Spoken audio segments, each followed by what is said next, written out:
Hello, and welcome to Three Questions with. Got my friend Don McGee with us. Don is a nutrition evangelist. Don, good morning. Welcome to the show. Hey, Kevin, thanks so much for having me. So, Don, we want to talk about those New Year's resolutions today. I think we all have those friends, January 1st, do this 17-page long post on Facebook. Keep me accountable, everybody. And then you see those pictures from the gym the first 5, 10, 12 Yep. days. And then, boom, they hit the wall. And Don, I haven't seen you post any pictures from the gym. We kind of give up. Why? Why do we do this? We know it's important. Why do we give up so easily? Why do we get derailed? Gosh, Kevin, there are so many reasons. Number one is unreasonable expectations, right? It's completely unreasonable if you were not a regular gym goer on December 31st to say that something miraculous is going to change on January 1st. Zig Ziglar has this funny statement. I won't get it quite right, but he said motivation is like bathing. It doesn't last. That's why we recommend you do it every day. So you need something to keep you going. Motivation in itself is not a strategy, right? So unreasonable expectations. You think that motivation is going to keep you going. Second is you may not have set goals that align with your current physical fitness state, right? So if you say to me, Dawn, I want you to get up on January 1st and run 5 miles. I'm going to say, Kevin, actually, no thanks. I'm going to pass on that, right? But a lot of people will take the challenge and go, I can do that. I can do anything on January 1st, Yep. right? So those are a couple of reasons why that doesn't stick. Um, what were your goals or resolutions for this year? For me, my biggest one is to beat my cholesterol test in April. Okay.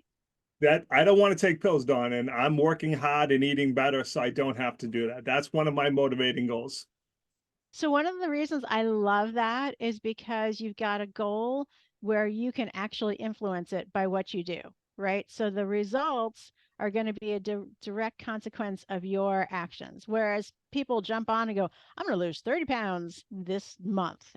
Well, you can influence the effort you're putting in. You can't always influence the exact results when you do something like that. So the key thing is about being consistent with your efforts.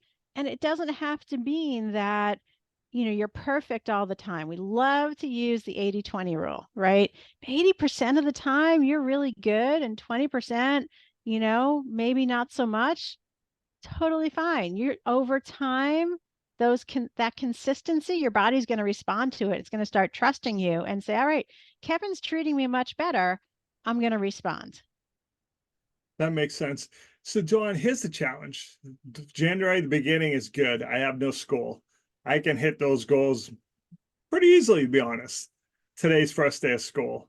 And I was Yeah. sitting on the couch last night going, well, when will I run? When will I do this? When? And I was, oh my God, and it's easy to go, well, you won't. But that's not an option. And I am a morning person, Don. I prefer to work out in the morning. You get me to about 4 o'clock and it can get pretty iffy. And I'll talk Yep. myself, well, just do the one. You don't have to do one, just do one. Don't do anything more than that. I can talk myself out of it. How do we get past those roadblocks and make changes so that we don't just give up? Kevin, you may be surprised to hear me say that you are already doing all the right things, right? Come on, So Don, me. So number one, you're planning ahead of time, right? You are looking at your calendar to see where you can fit in this workout because it's important to you, right? Your health, it's important to you. And so you find a time, you know what time of day is best for you. You know that it's morning. So, you find a time to do that. You know that if it gets past 4 o'clock, you're less likely to do what you want to do, but you've got a floor. You've got a floor of a mile that you're going to do no matter what, even if it's past 4 o'clock. Yes. And that's okay because it's the consistency over time that matters. Kevin, you're doing amazing. I'm super proud of you. This is great. Yes, huh? I mean, I'm scaring you, huh? Well, what do you think about, when we first had these conversations versus where we are now? Maybe you're having an influence on me, Don. Chuckle, chuckle.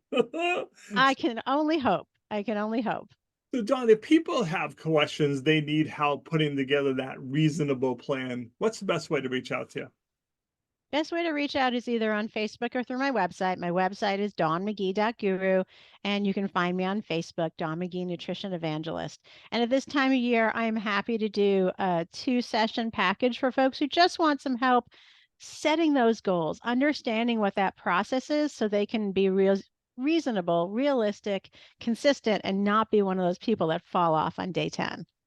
All right, Don, I appreciate you taking a few minutes to call on the show. And as always, thanks for being my friend. Thanks, Kevin.